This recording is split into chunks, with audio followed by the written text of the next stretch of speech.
ഈ യോഗത്തിൽ കർത്താവിന്റെ വചനം പങ്കിടുവാൻ ഈ പ്രിയപ്പെട്ടവർ ഈ റീജിയനിലുള്ള നേതൃത്വം എനിക്ക് തന്ന അവസരത്തിന് നിറഞ്ഞ മനസ്സോടെ പ്രിയപ്പെട്ടവർക്കുള്ള സ്നേഹത്തെ നന്ദി അറിയിക്കുന്നു. കർത്താവ് നമ്മെ ഒന്നിച്ച് സഹായിക്കട്ടെ. ദൈവത്തിന്റെ മഹനീയ സാന്നിധ്യം ഇത് പകലിവിടെ ഉണ്ട്. ഓരോ യോഗത്തെയും ധന്യമാക്കുന്നത് വ്യക്തികളുടെ സാന്നിധ്യമല്ല, അരുമനാഥന്റെ സാന്നിധ്യമാണ്. ആ സാന്നിധ്യം അതിന്റെ മുഴുമഹത്വത്തോടെ ഇന്ന് പകലും ഇവിടെ ഉണ്ടെന്ന് അനുഭവിക്കുന്നവർ ഒരു പ്രാവശ്യം കൂടെ നമ്മുടെ കരങ്ങൾ ഉയർത്തി കർത്താവിന് സ്തോത്രം ചെയ്യാം. ദൈവം നമ്മെ ഒന്നിച്ച് സഹായിക്കട്ടെ. നമ്മുടെ ചിന്തയ്ക്ക് ആധാരമായി ഈ പകൽ നമ്മൾ വായിക്കാൻ പോകുന്നത് പ്രത്യാശ നിർഭരമായ ഒരു വേദഭാഗത്തേക്കാണ് ഒന്നിച്ച് നമ്മൾ വരാൻ പോകുന്നത്. റോമാലേഖനം 8-ാം അധ്യായം അതിന്റെ 23-ാമത്തെ വാക്യമാണ് നമ്മൾ ഒന്നിച്ച് വായിക്കാൻ താല്പര്യപ്പെടുന്നത്. റോമാലേഖനം 8-ാം അധ്യായം അതിന്റെ 23-ാമത്തെ വാക്യം. ആത്മാവെന്ന ആദ്യദാനം ലഭിച്ചിരിക്കുന്ന നാമും നമ്മുടെ ശരീരത്തിന്റെ വീണ്ടെടുപ്പായ പുത്രത്വത്തിനെ കാത്തുകൊണ്ട് ഉള്ളിൽ ഞരങ്ങുന്നു. 24 കൂടെ. പ്രത്യാശയാണല്ലോ നാം രക്ഷിക്കപ്പെട്ടിരിക്കുന്നത്. കാണുന്ന പ്രത്യാശയോ പ്രത്യാശയല്ല. ഒരുത്തൻ കാണുന്നതിനായി ഇനി പ്രത്യാശിക്കുന്നത് എന്തിന്? നാം കാണാത്തതിനായി പ്രത്യാശിക്കുന്നു എങ്കിലോ അതിനായി ക്ഷമയോടെ കാത്തിരിക്കുന്നു. നമ്മുടെ അന്തരാത്മാവിൽ നമ്മെ ജീവിപ്പിക്കുന്നത് ക്രിസ്തീയ പ്രത്യാശയാണ്.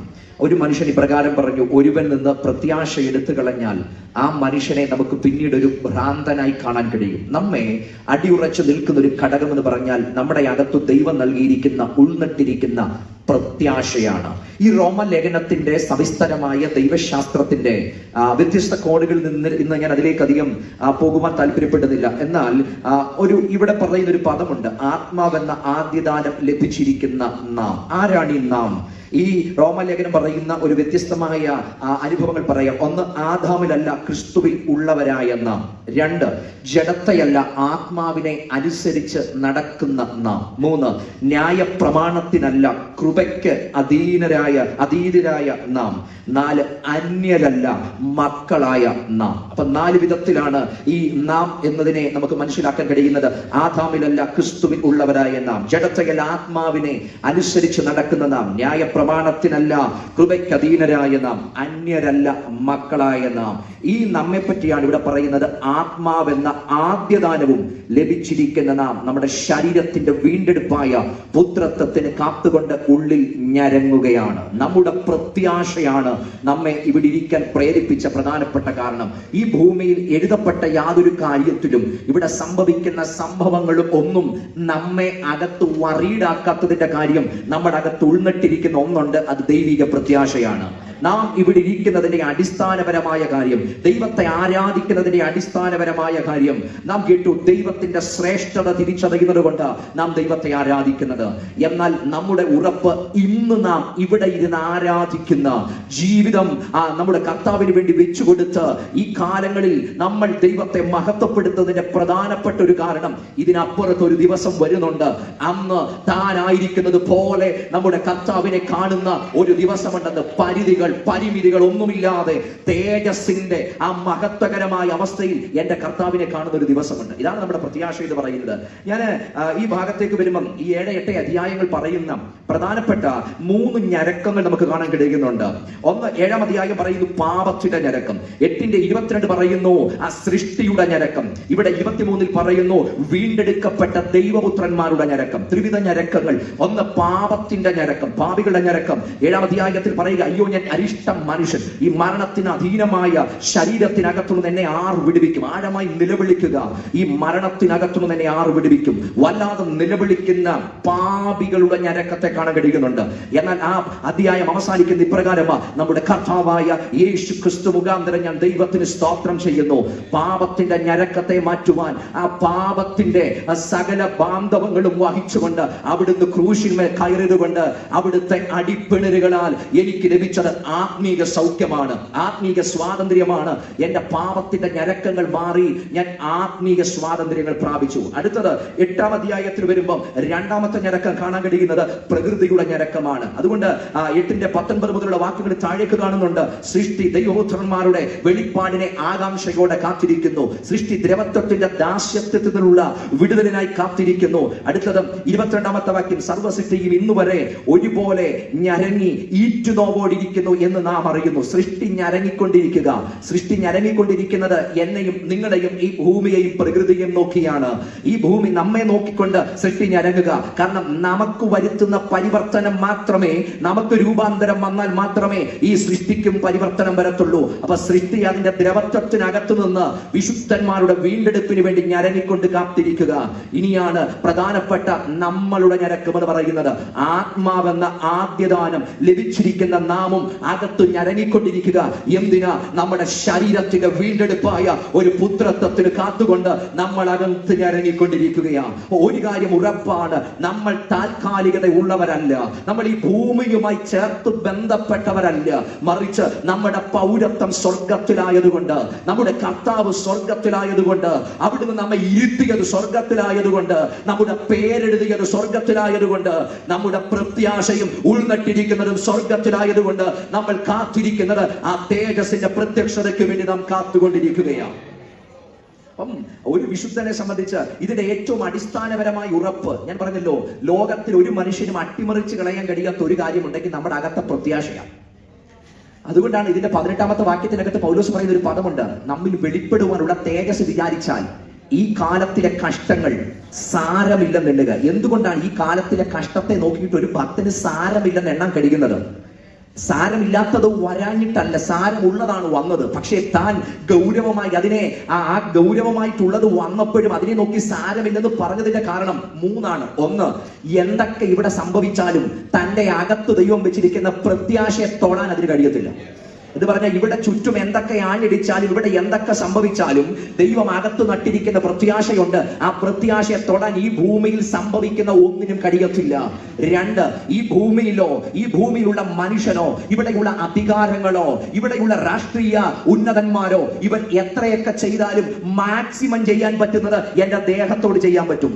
ഇവിടുത്തെ രോഗത്തിന് ഏറ്റവും അറ്റത്ത് എന്ത് ചെയ്യാൻ കഴിയും? വേണമെങ്കിൽ എന്നെ ഈ ശരീരത്തെ തകർക്കാൻ പറ്റും. ക്യാൻസറിന് മാക്സിമം എന്ത് ചെയ്യാൻ കഴിയും? ഈ ദേഹത്തെ തകർക്കാൻ കഴിയും. ഇവിടെയുള്ള മറ്റ് രോഗങ്ങൾക്ക് ഏറ്റവും മാക്സിമം എന്ത് ചെയ്യാൻ കഴിയും? എന്റെ ദേഹത്തെ തകർക്കാൻ കഴിയും. എന്നാൽ എന്റെ പ്രത്യാശ കിടക്കുന്നത് അതിനപ്പുറമായതുകൊണ്ട്, അത് അകത്ത് ഉൾനട്ടിരിക്കുന്നതായതുകൊണ്ട് എന്റെ ദേഹത്തെ തകർത്താൽ എന്റെ പ്രത്യാശ ദേഹസഹിതനായി ഞാൻ എന്റെ ദൈവത്തെ കാണുമെന്ന് എന്റെ അകത്തെ പ്രത്യാശയെങ്കിൽ ദേഹത്തെ കൊല്ലുന്നവരെ അതുകൊണ്ടാണ് പേടിക്കാത്തത്. അതാ പറഞ്ഞു, ദേഹത്തെ കൊല്ലുന്നവനെ പേടിക്കണ്ട. എന്നാൽ ദേഹിയെയും ആത്മാവിനെയും കൊന്ന് നരകത്തിൽ തള്ളാൻ കഴിയുന്ന ഒരുവനുണ്ട്, ആ വ്യക്തിയെ ഭയപ്പെടുവാനിടയാകണം. അപ്പൊ ദേഹത്തോട് മാത്രമേ ഈ ഭൂമിയിൽ എന്തെങ്കിലുമൊക്കെ ചെയ്യാൻ കഴിയത്തുള്ളൂ, നമ്മുടെ ആത്മാവിനെ തൊടാൻ കഴിയത്തില്ല. അതുകൊണ്ട് ഇവിടെ സംഭവിക്കുന്നതിനകത്ത് സാരമില്ലെന്ന് പറയും. അടുത്തത്, ഈ ഭൂമിയിൽ സംഭവിക്കുന്നതൊക്കെ നൊടി നേരത്തേക്കേ ഉള്ളൂ. ഒരിക്കൽ ജോൺ കാൽവിൻ എഴുതി വെച്ചൊരു പദപ്രയോഗം ഇപ്രകാരം അദ്ദേഹം പറഞ്ഞു, ഈ ക്രിസ്തു വെളിപ്പാട് എന്റെ അന്തരാത്മാവിൽ വരുന്നതിന് മുമ്പ് എന്റെ ജീവിതത്തിൽ വന്നതൊക്കെയും കടുങ്കട്ടി എന്ന് ഞാൻ ചിന്തിച്ചു, അത് തീരാ ദുരിതമെന്ന് ഞാൻ ചിന്തിച്ചു.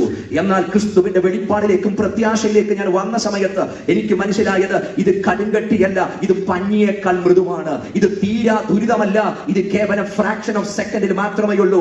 ഇത് നേരത്തെ മനസ്സിലാക്കിക്കൊണ്ട് പൗലോസ് എഴുതി വെച്ചിട്ടുണ്ട്, നോടി നേരത്തേക്കുള്ള ഞങ്ങളുടെ ലഘുവായ കഷ്ടം അത്യന്തം അനവധിയായി തേജസ്സിന്റെ നിത്യകാലം അത് ലഭിക്കാൻ ഹേതുവാകുന്നെങ്കിൽ ഇന്ന് രാത്രി ഇന്ന് പകൽ ആ പ്രത്യാശ അകത്താങ്കുരിക്കുന്ന ദൈവമക്കൾക്ക് എത്ര പേർക്ക് ധൈര്യത്തോടെ ദൈവത്തിന് സ്തോത്രം ചെയ്യാൻ കഴിയുന്നുണ്ട്?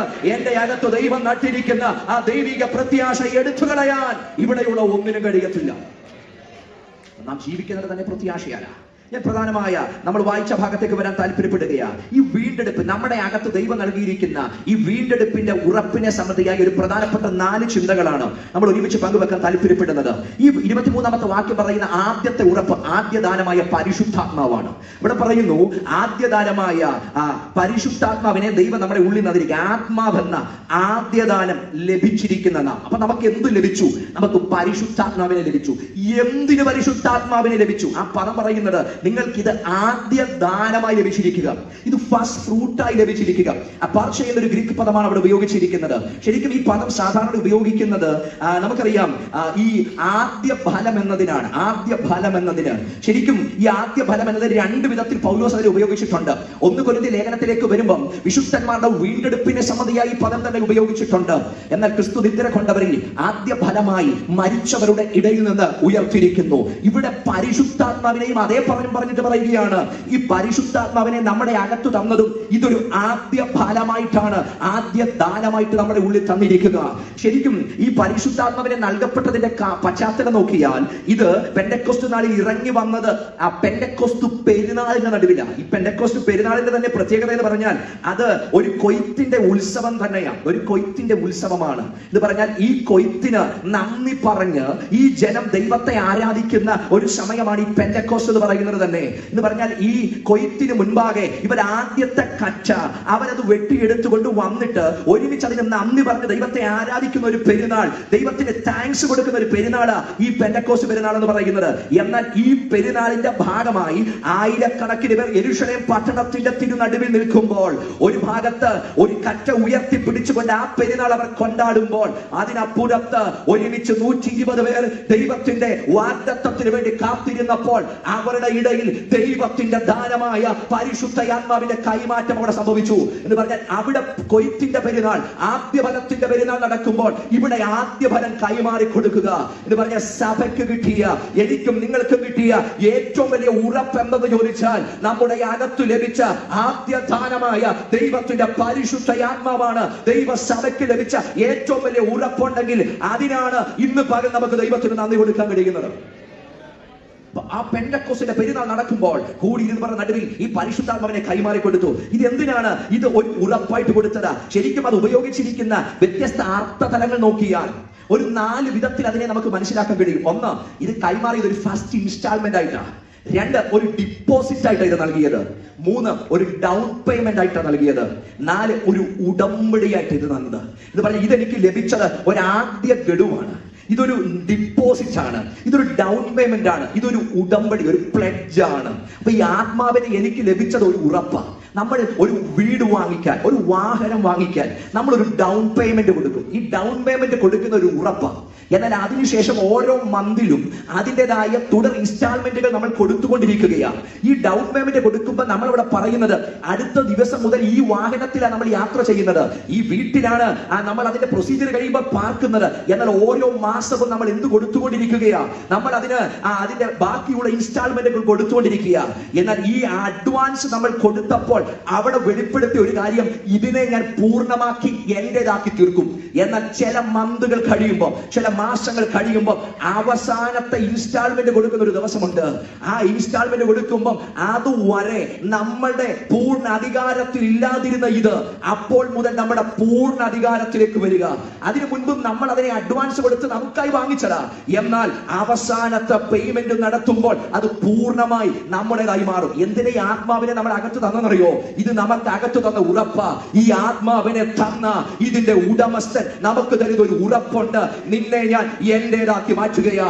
ഇനിയും എത്രയും താമസമെന്നേ ഈ ആത്മാവിനെ നമ്മുടെ അകത്തു തന്ന ഈ ആത്മാവിന്റെ ഉടയവൻ അവിടുത്തെ കാഹളധ്വനി കേൾക്കുമ്പോൾ നമ്മെ പൂർണ്ണമായി തന്റേതാക്കി മാറ്റുന്ന ഒരു തേജസ്സിന്റെ ദിവസവും ഒരു തേജസ്സിന്റെ വെളിപ്പാടും വരുന്നുണ്ടെന്ന് അകത്ത് വിശ്വസിക്കുന്നവർ, അകത്ത് ഈ പരിശുദ്ധാത്മാവിനെ അനുഭവിക്കുന്നവർ ധൈര്യത്തോടെ ഇന്ന് പകൽ ദൈവത്തിന് നന്ദി കൊടുക്കുന്നവർ, എന്റെ പ്രാണപ്രിയൻ എന്നെ ചേർക്കുവാൻ വരും. അകത്ത് ഈ ആത്മാവുണ്ടെങ്കിൽ പ്രധാനമായി നമ്മെ സജ്ജീകരിക്കുന്ന 2 കാര്യത്തിന്. ഒന്ന്, നിത്യതയ്ക്ക് വേണ്ടി നമ്മെ ഒരുക്കുന്ന ദൈവത്തിന്റെ ആത്മാവ്. ഈ പരിശുദ്ധാത്മാവിന്റെ അടിസ്ഥാനപരമായ ഏറ്റവും വലിയ പ്രവർത്തനങ്ങളിൽ ഒന്ന് നമ്മെ വിശുദ്ധീകരിക്കുന്ന ആത്മാവ്, നമ്മെ നിത്യതയ്ക്ക് വേണ്ടി ഒരുക്കുന്ന ആത്മാവ്, പ്രത്യാഗമനത്തിന് വേണ്ടി നമ്മെ ഒരുക്കുന്ന ആത്മാവ്. കാരണം ഇത് വണ്ടർഫുൾ കൗൺസിലർ ആണ്, ഇതെന്നെ വഴികാട്ടുന്ന ആത്മാവാണ്, സത്യത്തിൽ നടത്തുന്ന ആത്മാവാണ്, വഴി എനിക്ക് വെളിപ്പെടുത്തുന്ന ആത്മാവാണ്, ആരും ഉപദേശിച്ചു തരാതെ എന്നെ ഉപദേശിക്കുന്ന ആത്മാവാണ്. ഈ ആത്മാവ് എന്റെ അകത്തു തന്നെങ്കിൽ എന്റെ വഴിയിൽ വരുന്ന സകല വിഘ്നങ്ങളെയും തകർത്തു മാറ്റി അതിന്റെ നടുവിൽ ജയഭേരി മുടക്കി ആ നിത്യതയ്ക്ക് വേണ്ടി ഒരുങ്ങുവാൻ, പ്രാണപ്രിയന്റെ പ്രത്യാഗമനത്തിന് വേണ്ടി ഒരുങ്ങുവാൻ, പാപത്തിന്റെ ജഡത്തിന്റെ പൈശാചികമായ സകല ശക്തികളെയും വെല്ലുവിളിക്കാൻ എന്റെ അകത്ത് വ്യാപരിക്കുന്ന ഒരു ശക്തിയാണ് ഈ പരിശുദ്ധാത്മാവിന്റെ ശക്തിയെങ്കിൽ ഇതെന്നെ ഒരുക്കുന്നത് ആ നിത്യതയ്ക്ക് വേണ്ടിയാണ്. ഈ ആത്മാവിനെ എന്റെ അകത്ത് തന്നത് ആദ്യദാനമാണ്. എന്തിനാ? ആ തേജസ്സിന് വേണ്ടിയാണ്. ഇത് ഒന്നല്ല, ഒട്ടനവധി പ്രാവശ്യം ഈ പരിശുദ്ധാത്മാവിനെ വീണ്ടെടുപ്പുമായിട്ട് ബന്ധപ്പെട്ട് പറയുന്നുണ്ട്. അവിടേക്ക് ഉപയോഗിച്ചിരിക്കുന്ന പദം പറഞ്ഞ അറബോളം ഒരു പദമാണ്. ഇതൊരു വലിയ ഉറപ്പതോടെ അടിസ്ഥാനത്തിൽ ആ പദം പറയുന്നത്. 2 കൊരിന്ത്യർ ലേഖനം 1:22 വാക്യത്തിൽ പറയുന്നുണ്ട്, അവൻ നമ്മെ മുദ്രയിട്ടും ആത്മാവെന്ന അച്ചാരം നമ്മുടെ ഹൃദയങ്ങളിൽ നൽകിയിരിക്കുന്നു. അച്ചാരം എന്ന പദം നമുക്ക് ഉറപ്പായിട്ട് ഇത് നമ്മുടെ ഹൃദയങ്ങളിൽ തന്നു. അടുത്തത് എഫെസ്യ ലേഖനം 1:14 നോക്കിയാൽ തന്റെ സ്വന്തം ജനത്തിന്റെ വീണ്ടെടുപ്പിന് വേണ്ടി തന്റെ മഹത്വത്തിന്റെ പുകഴ്ചയ്ക്കായിട്ട് നമ്മുടെ അവകാശത്തിന് അച്ചാരമായ വാഗ്ദത്തത്തിൽ പരിശുദ്ധാത്മാവിനാൽ മുദ്രയിട്ടിരിക്കുന്നു. എന്തിനാ ഇത് തന്നത്? അവിടെയും പറയുക, തന്റെ സ്വന്തം ജനത്തിന്റെ വീണ്ടെടുപ്പിന് വേണ്ടി തന്റെ മഹത്വത്തിന്റെ പുകഴ്ചയ്ക്കായിട്ട് അവകാശത്തിന്റെ അച്ചാരമായ പരിശുദ്ധാത്മാവിനെ നമ്മുടെ ഹൃദയങ്ങളിൽ മുദ്രയിട്ടു. അടുത്തത് ഇതേ എഫെസ്യ ലേഖനം 4:30 പറയുന്നു, പരിശുദ്ധാത്മാവിനെ ദുഃഖിപ്പിക്കരുത്, അതിനാലല്ലോ നിങ്ങളെ വീണ്ടെടുപ്പ് നാളിനായി മുദ്രയിട്ടിരിക്കുന്നത്. അപ്പൊ പരിശുദ്ധാത്മാവിനെ ദുഃഖിപ്പിച്ചാൽ എന്താ ചോദ്യം ചെയ്യപ്പെടുന്നത്? നമ്മുടെ വീണ്ടെടുപ്പാ ചോദ്യം ചെയ്യപ്പെടുന്നത്, നമ്മുടെ നിത്യതയാ ചോദ്യം ചെയ്യപ്പെടുന്നത്, നമ്മുടെ കർത്താവുമായിട്ടുള്ള വാസമാ ചോദ്യപ്പെടുന്നത്. കാരണം ഈ ആത്മാവിനാൽ നമ്മെ ബന്ധിപ്പിച്ചിരിക്കുന്നത് നമ്മുടെ നിത്യതയുമായിട്ടുള്ള ബന്ധത്തിലാണ്. അതുകൊണ്ട് പരിശുദ്ധാത്മാവിനെ ദുഃഖിപ്പിക്കരുത് പറയുന്നത്. അടുത്തത് 2 കൊരിന്ത്യർ 5:5 പറയുന്നു, അതിനായി ഞങ്ങളെ ഒരുക്കിയത് ആത്മാവിനെ അച്ചാരമായി തന്നിരിക്കുന്ന ദൈവം തന്നെ. ഏതിനായി? അതിന്റെ 1 തൊട്ടുള്ള വാക്യം നോക്കിയാൽ മതി. കൂടാരമായ ഞങ്ങളുടെ ഭൗമ ഭവനം അഴിഞ്ഞു പോയാൽ കൈപ്പണിയല്ലാത്ത ദൈവത്തിന്റെ ദാനമായി ഒരു കെട്ടിടം ഞങ്ങൾക്ക് സ്വർഗത്തിലുണ്ട് എന്ന് പറഞ്ഞാൽ, ഇവിടെ എനിക്ക് അഴിഞ്ഞു പോകുന്നതിന് അപ്പുറത്ത് ഒരു കെട്ടിടം എന്റെ കർത്താവ് പണിതിരിക്കുന്നുവെന്ന ആത്യന്തികമായ ബോധ്യം അകത്തുണ്ടെങ്കിൽ, ആ ബോധ്യത്തിനായിട്ട് എന്നെ ഉറപ്പിച്ചത് എന്റെ അകത്ത് ദൈവം നൽകിയിരിക്കുന്ന ഈ വാഗ്ദത്തത്തിൽ പരിശുദ്ധാത്മാവാണെങ്കിൽ, ഈ പരിശുദ്ധാത്മ ശക്തി അകത്ത് അനുഭവിക്കുന്നവർ അവരുടെ അകത്ത് പ്രത്യാശ നിറഞ്ഞു തുളുമ്പി ഇന്ന് പകൽ ഈ പൊതുസഭായോഗത്തിൽ ദൈവത്തിന് ധൈര്യത്തോടെ അകത്തം കൊടുത്തിട്ട് പറയണം, എന്നെ ഉറപ്പിക്കുന്നത് ഈ ദൈവത്തിന്റെ പരിശുദ്ധാത്മാവാണ്. ചർച്ച ചെയ്യേണ്ട വിഷയം ഇതാണ്. ഈ വീണ്ടെടുപ്പിന്റെ ഗൗരവ പ്രാധാന്യമുള്ള വിഷയത്തെ ചർച്ച ചെയ്യാൻ, അതിനെ വിശ്വസിക്കാൻ, ആ പ്രത്യാശ ഉയർത്തി പറയാൻ വിളിക്കപ്പെട്ട സമൂഹമാണ് ഞാൻ നിങ്ങളും. പക്ഷെ നമുക്ക് നഷ്ടപ്പെട്ടു പോയത് ഈ പ്രത്യാശയുടെ വെളിപ്പാട്. ഈ പരിശുദ്ധാത്മാവ് നമ്മുടെ അന്തരാത്മാവിൽ തന്ന പ്രത്യാശയുടെ വെളിപ്പാട് നഷ്ടപ്പെട്ടു പോയാൽ നമ്മളെക്കാൾ ഹതഭാഗ്യന്മാർ വേറെ ആരുമില്ല. കാരണം എന്തായാലും ഈ മൃഗത്തിന് പ്രത്യാശയില്ല, ഇവിടെയുള്ള ദൈവാസ്തിക്യത്തെ ചോദ്യം ചെയ്തവർ ഈ പ്രത്യാശയില്ല, നാളെയെ പറ്റി അവർ ചർച്ച ചെയ്യാൻ പോലുമില്ല. എന്നാൽ ആ പ്രത്യാശ ലഭിക്കപ്പെട്ട, നിത്യതയ്ക്ക് വേണ്ടി വിളിക്കപ്പെട്ട, കാണുന്നതൊക്കെ അഴിഞ്ഞു പോകും, കാണാത്തത് നിത്യമെന്ന് പറഞ്ഞ് ഞാൻ നിങ്ങൾക്ക് സ്ഥലം ഒരുക്കാൻ പോകുന്നു, ഞാൻ പോയതുപോലെ വീണ്ടും വരുമെന്ന് പറഞ്ഞ ആ പ്രത്യാശ ലഭിക്കപ്പെട്ട ഞാനും നിങ്ങളും ഈ പ്രത്യാശയെ പറ്റി ചർച്ച ചെയ്യുന്നില്ലെങ്കിൽ നമ്മെ പോലെ പരാജയപ്പെട്ട കമ്മ്യൂണിറ്റി വേറെയില്ല. അങ്ങനെയെങ്കിൽ ആധുനിക പെന്തക്കോസ്തിന് പ്രത്യാശ കൈമോശം വന്നെങ്കിൽ നമുക്ക് മടങ്ങി വരണം ഈ പ്രത്യാശയുടെ സന്ദേശത്തിലേക്ക്. പണ്ടൊരു യോഗം തീരുന്നത്, യോഗം അവസാനിക്കുമ്പോൾ അവിടെ നിറഞ്ഞവർ മടങ്ങിപ്പോകുന്നത് പ്രത്യാശയുടെ സന്ദേശവും പ്രാപിച്ചുകൊണ്ടാണ്. അടുത്ത യോഗത്തിന് വരാൻ പറ്റുമെന്ന് ഉറപ്പില്ല, എന്നാൽ അവർക്ക് ഒരു ഉറപ്പുണ്ട്, എന്റെ പ്രാണനാഥൻ പ്രത്യാഗമിച്ചാൽ നാം ഒന്നിച്ച കർത്താവിനെ മഹത്വപ്പെടുത്തുന്ന ആ നിത്യമായ ഒരു വാഴ്ചയുണ്ടെന്ന് അകത്തെ ഒരു ഉറപ്പില്ല അവർ ഓരോ യോഗവും വിട്ടു പോകുന്നത്. 1-ാം നൂറ്റാണ്ടിനകത്തൊക്കെ മരണമൊന്നും അവർക്ക് പ്രതീക്ഷിക്കാൻ കഴിയത്തില്ല, മരണമൊന്നും അവർക്ക് എപ്പോഴാണ് സംഭവിക്കുന്നത് പറയാൻ കഴിയത്തില്ല. ഏത് നിമിഷവും സാമ്രാജ്യിക ശക്തികൾ അവരെ അറുത്തു മുറിച്ചു കളയും. അവർക്ക് അടുത്ത ദിവസം ഒരുമിച്ച് വന്ന് വിശുദ്ധന്മാരോട് ചേർന്ന് ആരാധിക്കാൻ പറ്റുമെന്ന് ഒരു ഉറപ്പുമില്ല. പക്ഷെ അവർക്ക് ഒരു ഉറപ്പുണ്ട്, കഴുത്താറൊക്കപ്പെട്ടാലും ഇതിനപ്പുറത്ത് തേജസ്സിന്റെ ആ ശരീരധാരിയായി ആത്മമണവാളനെ എതിരേൽക്കാൻ കഴിയുമെന്ന ഒരു നിത്യതയുടെ പ്രത്യാശയ അവരുടെ ഹൃദയത്തിനകത്ത് ജ്വലിച്ചു നിന്നത്. ഞാൻ പറഞ്ഞത്, 1, അകത്ത് നൽകിയിരിക്കുന്ന ഈ പരിശുദ്ധ ആത്മാവ് നമ്മെ ഉറപ്പിക്കുന്നത് നമുക്കൊരു വീണ്ടെടുപ്പുണ്ട്. 2, നമ്മുടെ അകത്തുള്ള ഞരക്കം നമ്മെ ഓർമ്മിപ്പിക്കുന്നത് നമുക്കൊരു വീണ്ടെടുപ്പുണ്ട്. വീണ്ടെടുപ്പിന് വേണ്ടി ആത്മാവിനാൽ മുദ്രയിരിക്കപ്പെട്ട എല്ലാ വ്യക്തികളുടെയും അകത്തൊരു ഞരക്കമുണ്ട് എന്ന് പറഞ്ഞാൽ, അവർ ഈ ജീവിക്കുന്നിടവുമായിട്ട് എവിടെയൊക്കെയോ അവർ ഇറിറ്റേറ്റഡാ, അവർക്ക് എവിടേക്കോ സഹിക്കാൻ പറ്റുന്നില്ല, എവിടേക്കോ അവരുടെ മനസ്സ് അതുമായിട്ടൊരു വിരക്തി തോന്നുക, അവരുടെ മനസ്സ് അതുമായിട്ട് വല്ലാതെ എന്ന് പറഞ്ഞാൽ സാറ്റിസ്ഫൈഡ് അല്ല, അവരിവിടെ സാറ്റിസ്ഫൈഡ് അല്ല.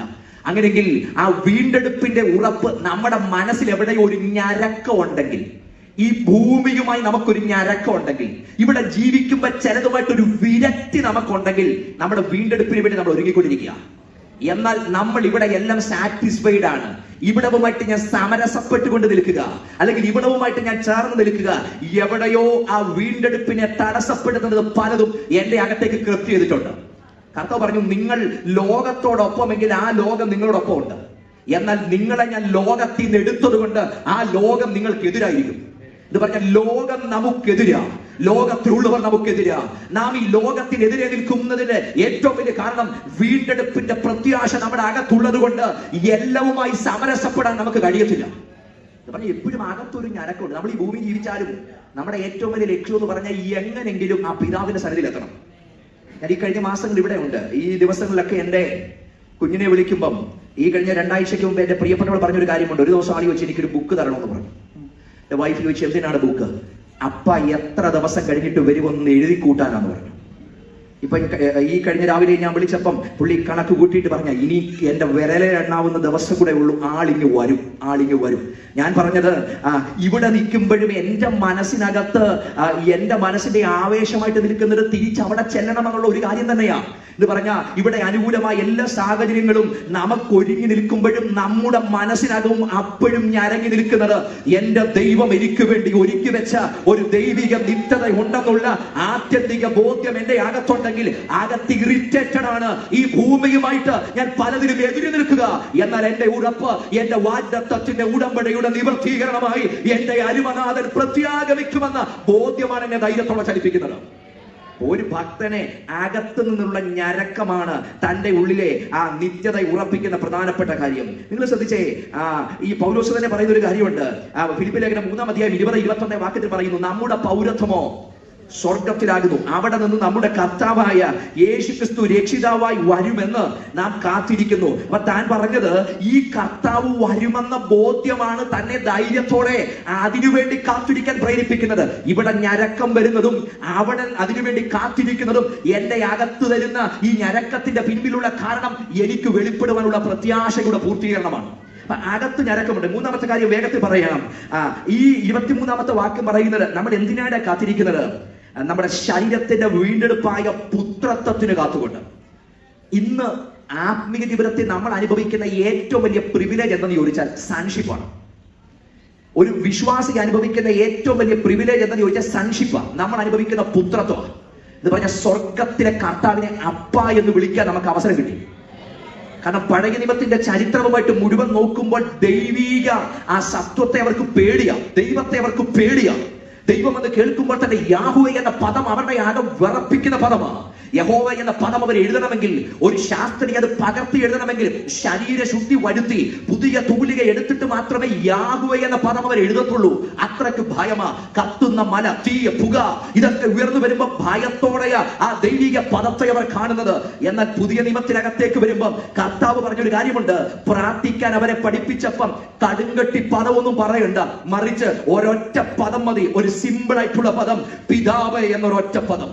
സ്വർഗസ്ഥനായ ഞങ്ങളുടെ പിതാവേ എന്ന് പറഞ്ഞാൽ ഇന്നലത്തെ സകല ഭയവും മാറിയിട്ട് ഇന്ന് ധൈര്യത്തോടെ അബ്ബ പിതാവേ എന്ന് വിളിച്ച് പുത്രത്വത്തിന്റെ ആത്മാവോടെ ആ സിംഹാസനത്തിലേക്ക് ഓടി വരുവാൻ നമുക്ക് ലഭിച്ചതാണ് ഏറ്റവും വലിയ ഭാഗ്യമെന്ന് തിരിച്ചറിയുന്നെങ്കിൽ ഒരു പുതിയ നിയമ വിശ്വാസിക്ക് ധൈര്യത്തോടെ അകന്നിറങ്ങി നന്ദി പറയാൻ ഒരു കാരണമുണ്ടെങ്കിൽ എന്റെ കർത്താവിനെ അപ്പ എന്ന് വിളിക്കാൻ നാഴിക വ്യത്യാസമില്ല, വിനാഴിക വ്യത്യാസമില്ല, വർഷ വ്യത്യാസമില്ല, കാല വ്യത്യാസമില്ല, ഇടഘട്ട വ്യത്യാസമില്ല, ഭാഷ വ്യത്യാസമില്ല. എവിടെ നിന്നും ഉള്ളു തൊട്ട് അപ്പ എന്നൊരു ഒറ്റ പദം പറഞ്ഞാൽ അവിടെ ഇറങ്ങി വരുന്ന ഒരു ദൈവസാന്നിധ്യമുണ്ട്. യാഹുവേ എന്ന പദം ഉപയോഗിക്കാൻ ആ പേടിയുള്ള സമൂഹങ്ങൾ ദൈവത്തിന്റെ കോമ്പൗണ്ട് നെയിമുകളാ അവിടെ ഉപയോഗിക്കുന്നത്. യഹോവ ഇരേ എന്നവർ പറഞ്ഞു, കരുതൽ ആവശ്യമുള്ളപ്പോൾ പറഞ്ഞു യഹോവ ഇരേ, വിജയം ആവശ്യമുള്ളപ്പോൾ യഹോവ നിസി.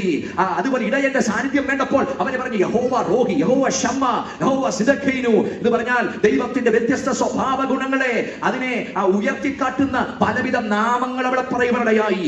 എന്ന പുതിയ നിയമത്തിൽ വന്നപ്പോൾ കർത്താവ് പറഞ്ഞു ഈ പലവിധ നാമങ്ങൾ പലവിധ ആവശ്യങ്ങളുടെ മുമ്പിൽ ആ ജനം പറയുന്നത്. എന്നാൽ ഇവിടെ എന്ത് ആവശ്യം ും പലവിധ നാമം പറയണ്ട, ഉള്ളു തൊട്ട് അപ്പ എന്ന് പറയുന്ന ഒറ്റ പദത്തിനകത്ത് എന്തെല്ലാം വേണമോ അതെല്ലാം പ്രവർത്തിക്കാൻ ഇറങ്ങി വരുന്ന ഒരു ദൈവത്തിന്റെ കരമുണ്ടെങ്കിൽ നാം വന്നത് ആ അപ്പന്റെ മുമ്പിലേക്ക്.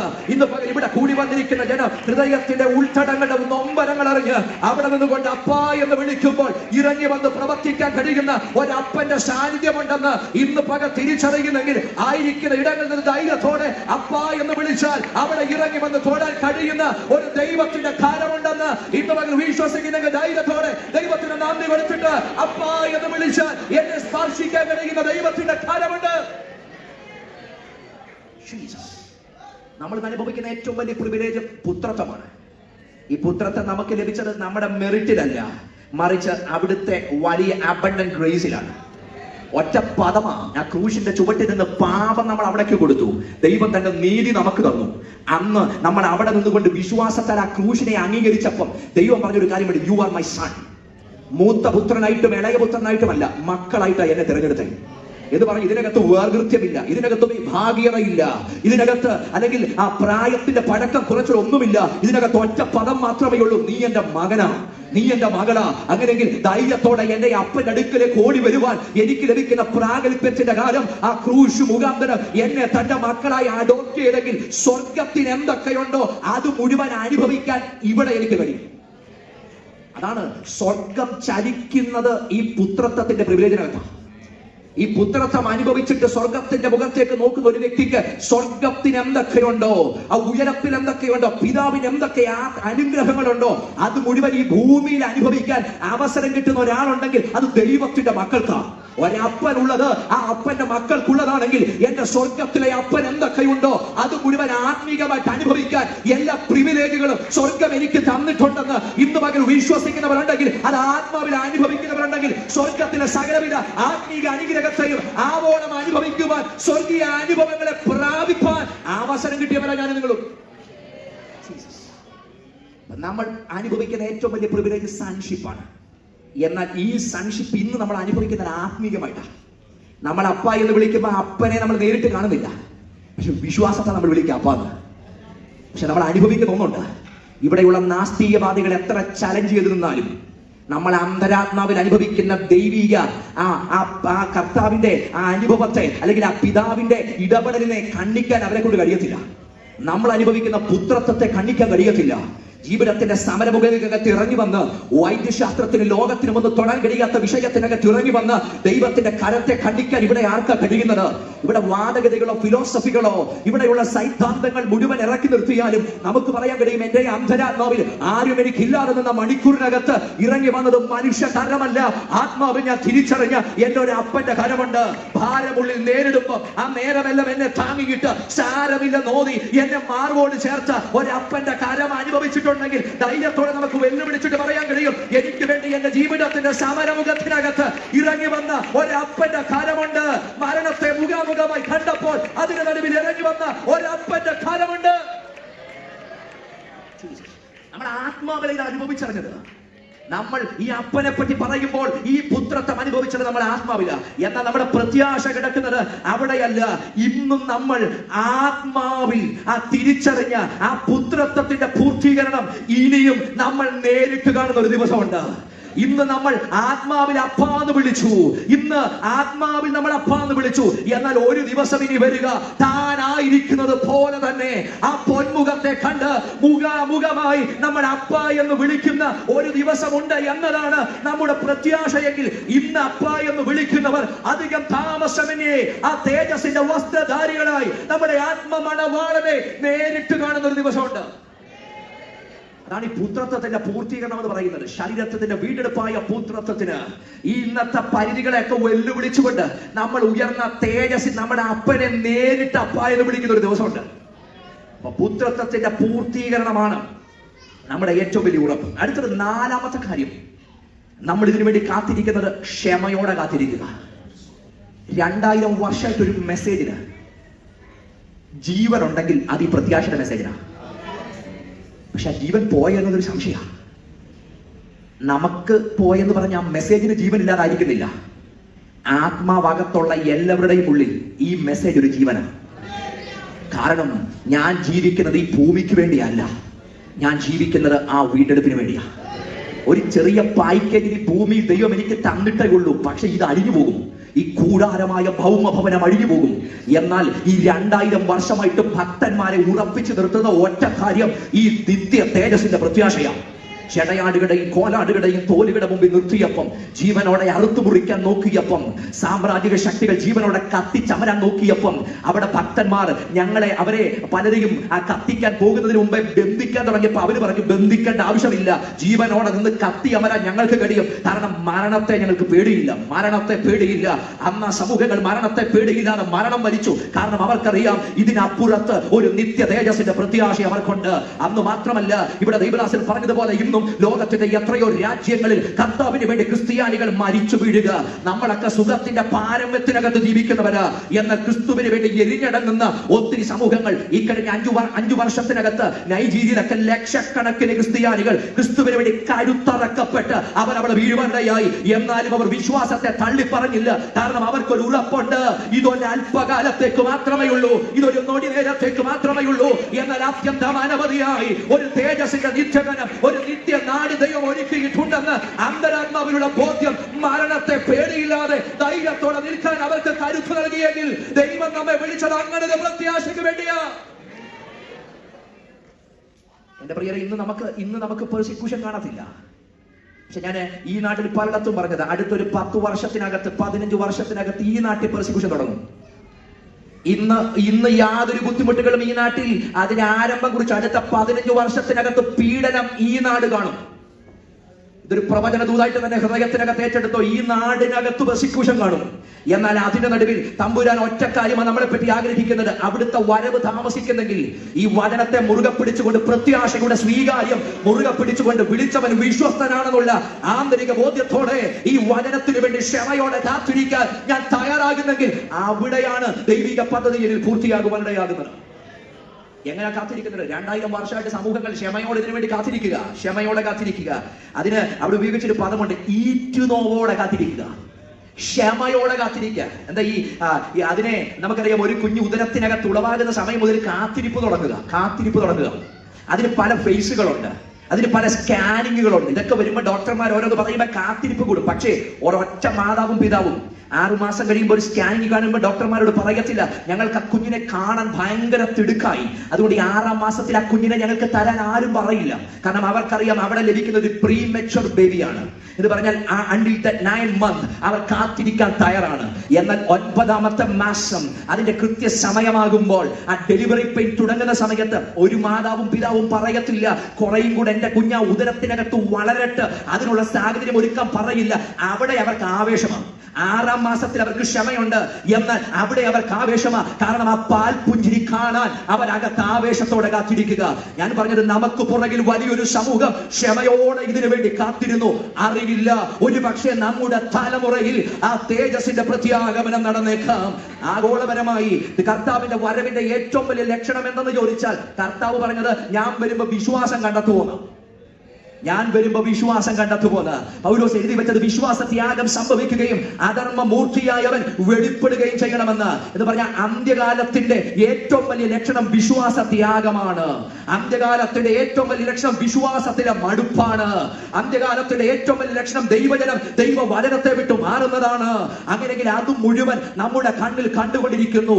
രാഷ്ട്രീയ ലോകത്ത് നോക്കിയാൽ അവിടെ ലക്ഷണങ്ങൾ കണ്ടുകൊണ്ടിരിക്കുന്നു. ലോകവ്യാപകമായി നോക്കിയാൽ സകല ലക്ഷണങ്ങൾ കണ്ടുകൊണ്ടിരിക്കുന്നു. നമ്മൾ വിശ്വസിക്കുന്നു, ഒരു പക്ഷേ ഈ 2 സഹസ്രാബ്ദത്തിലധികമായി ഭക്തന്മാർ കാത്തിരുന്ന ആ തേജസ്സിന്റെ സുദിനം ഒരു പക്ഷേ നമ്മുടെ തലമുറയിൽ നമ്മുടെ കണ്ണുകൊണ്ട് അത് കാണേണ്ടി വന്നാൽ എത്ര പേർക്ക് പറയാൻ കഴിയും, എന്റെ കർത്താവേ, ലജ്ജിച്ചു പോകാതെ അങ്ങയുടെ സന്നിധിയിൽ നിൽക്കാൻ. പൗലോസൊക്കെ പറയുന്ന ഒരു പദമുണ്ട്, ഞാൻ അതിനുവേണ്ടിയാ കാത്തിരിക്കുന്നത്. ഒരു ആയുസ് മുഴുവൻ ഓടുന്നത് അതിനു വേണ്ടിയാ.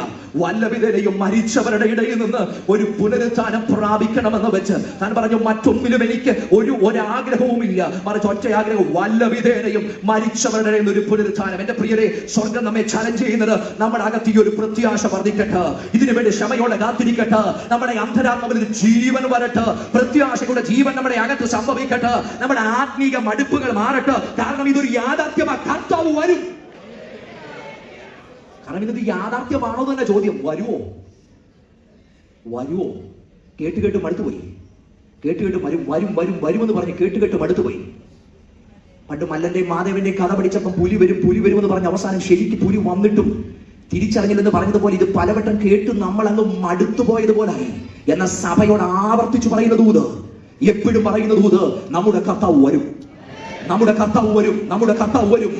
നിനയാത്ത നേരത്തിലും മനുഷ്യപുത്രൻ വരുന്നത് കൊണ്ട് ഒരുങ്ങിയിരിക്കാൻ ഒരു വട്ടം കൂടെ കർത്താവ് നമ്മോട് പ്രബോധനം പറയുമ്പോ ക്ഷമയോടതിനു വേണ്ടി കാത്തിരുന്ന് ആ പ്രത്യാശ നമ്മുടെ അകത്ത് ജ്വലിക്കുവാനിടയാകട്ടെ. നമ്മുടെ കർത്താവ് വരും. ഇന്ന് നമ്മൾ ഒത്തിരി പരിമിതികളെ നേരിടുന്നവരാ. പക്ഷേ ആ ദിനം പരിമിതി മാറുന്ന ദിവസമാണ്.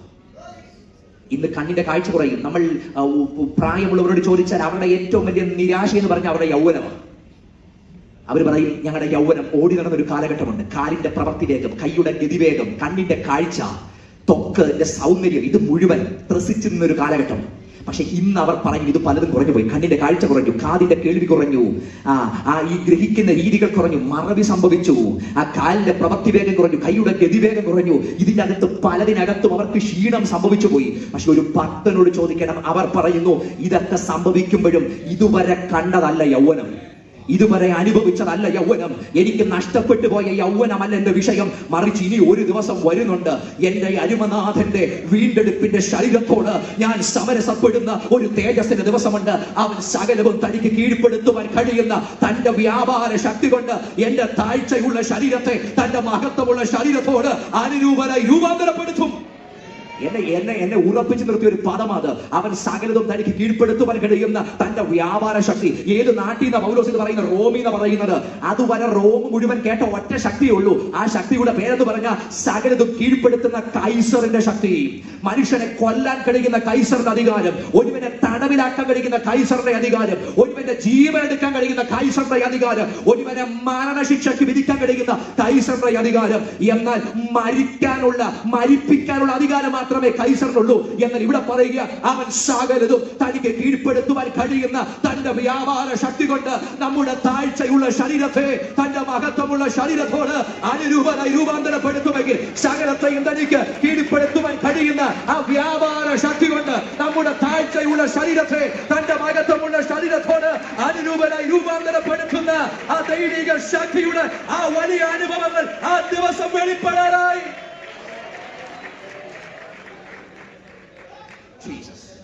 സഭ അപ്രത്യാശക്കകത്ത് ഉറച്ചു നിൽക്കട്ടെ. നമ്മുടെ അരുമനാഥൻ വരാറായി.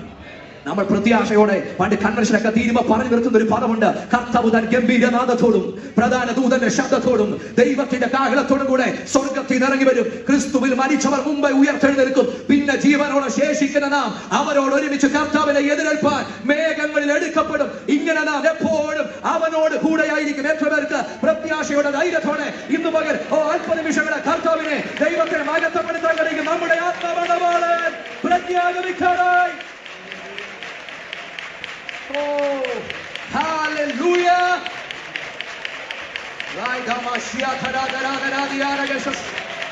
സകലവും തനിക്ക് കീഴ്പ്പെടുത്തുവാൻ കഴിയുന്ന തന്റെ വ്യാപാര ശക്തിയാൽ നമ്മുടെ താഴ്ചയുള്ള ശരീരത്തെ ഉയർത്താൻ കഴിയുന്ന ദൈവശക്തി.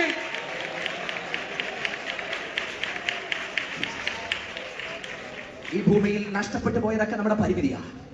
പക്ഷെ നമ്മുടെ പൂർണ്ണത ആ വെളിപ്പെടുന്ന ദിവസമാണ്. ഞാൻ ഒറ്റ വരി കൂടെ പറഞ്ഞു നിർത്തുക. എന്റെ ജീവിതത്തിന്റെ അനുഭവത്തിലൂടെ എന്റെ പ്രിയപ്പെട്ടവർക്ക് വേണ്ടി പ്രാർത്ഥിച്ചവരാ. എന്റെ പ്രിയപ്പെട്ടവർ ഈ കഴിഞ്ഞ ദിവസം താൻ എഴുതിയ ഒരു ലേഖനത്തിനകത്ത് എഴുതിയൊരു വരി ഉണ്ടായിരുന്നു, എന്നിൽ അറുത്തു മാറ്റിയ അവയവങ്ങൾ എന്റെ പരിമിതിയാ, അത് എന്റെ ആയുസ് തീരുന്നത് വരെ ഇത് പരിമിതിയായിട്ട് തുടരുക തന്നെ ചെയ്യും. എന്നാൽ ഒരു ദിവസം വരും, അവയവരഹിതയായിട്ടല്ല, സകല തികവോടുകൂടെ എനിക്ക് എന്റെ കർത്താവിനെ കാണാൻ കഴിയും.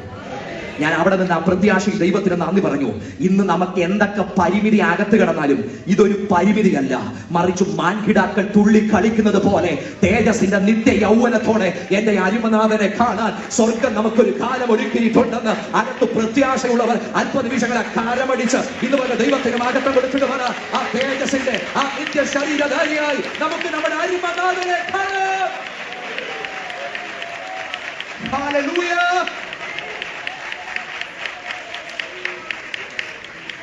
ഒരു നിമിഷം നമ്മുടെ കണ്ണുകളെല്ലാം അടങ്ങി ദൈവസന്നിധിയിൽ പ്രാർത്ഥിക്കാം.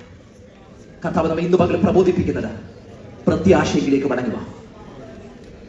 പുനരാഗമനത്തിന്റെ ആ തേജസ്സിന്റെ ഉറപ്പിലേക്ക് മടങ്ങുക. അരുമനാഥന്റെ പ്രത്യാഗമനത്തിനായിട്ടുള്ള ഒരുക്കത്തിലേക്ക് മടങ്ങുക. പരിശുദ്ധാത്മാവിന്റെ ഇടപെടലിലേക്ക് മടങ്ങുക. നമുക്ക് ഒന്നിച്ച് പ്രാർത്ഥിക്കാം. ഞങ്ങളുടെ കർത്താവേ, ഞങ്ങൾ ഒന്നിച്ച് അങ്ങനെ സന്നിധിയിൽ വരുന്നു. പ്രത്യാശ എവിടേക്കോ ഞങ്ങളിൽ നഷ്ടപ്പെട്ടു പോയി. മാനുഷികമായി ഞങ്ങൾ ചലിക്കാൻ തുടങ്ങി. അങ്ങ് ഞങ്ങളെ ഇന്ന് പകൽ പ്രബോധിപ്പിച്ചത് ആ നിത്യ തേജസ്സിന്റെ പ്രത്യാശയാൽ ഞങ്ങളുടെ ഉള്ളം ഒരുങ്ങി അങ്ങയ്ക്ക് വേണ്ടി കാത്തിരിക്കാൻ സമർപ്പിക്കുന്ന കർത്താവേ, അങ്ങയുടെ ദൂതുകളുടെ മുമ്പാകെ സമർപ്പിക്കും. ഇനി ജനത്തെ അനുഗ്രഹിക്കുന്നു. ജനം വിടിവിക്കപ്പെടട്ടെ. ജനത്തിന് പ്രത്യാശ ദൈവം നൽകട്ടെ. ഭയത്തിന്റെ ആത്മാവുകൾ മാറിപ്പോകട്ടെ. നിരാശയുടെ ആത്മാവുകൾ മാറിപ്പോകട്ടെ. വളരെ പരാജയത്തിന്റെ ആത്മാവുകൾ മാറിപ്പോകട്ടെ. നിത്യ തേജസ്സിന്റെ പ്രത്യാശ ജനത്തിന്റെ ഉള്ളിൽ സ്വർഗം പകരുന്നതിന് നന്ദി പറയുന്നു. അങ്ങനെ ജനത്തെ അനുഗ്രഹിക്കുന്നു യേശു ക്രിസ്തുവിൻ നാമത്തിൽ തന്നെ. ആമേൻ. ഗോഡ്